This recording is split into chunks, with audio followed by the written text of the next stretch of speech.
Dapat surat dari Ustadz ditawari jadi istri kedua, remaja ini curhat alami trauma sholat tarawih ke masjid.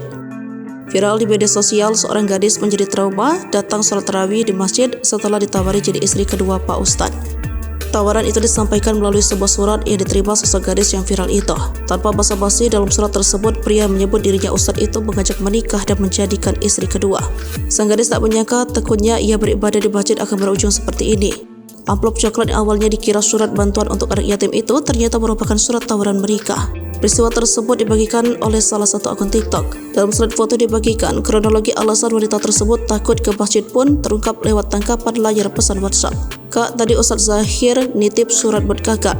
Tangkapan layar pesan dilihat dari tribunnews.bogor.com, Selasa 19 Maret 2024. Kemudian betapa syok ketika wanita tersebut membaca tulisan dalam surat yang diberikan untuknya. Sebuah tulisan tanpa basa-basi memperlihatkan niat seseorang menyatakan perasaan sekaligus menawari pernikahan. Wanita tersebut ditawari untuk menikah dan menjadi seorang istri kedua dari Ustadz. Jujur, saya dari awal melihatmu sholat di masjid, hati ini berdebar kencang. Saya tidak bisa basa-basi. Saya ingin meminangmu untuk jadi istri kedua saya, tulisnya.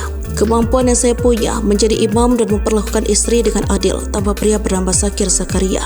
Setelah peristiwa tersebut, wanita tampak mengungkapkan keengganan melakukan tarawih pada Ramadan 2024 akibat hal tersebut.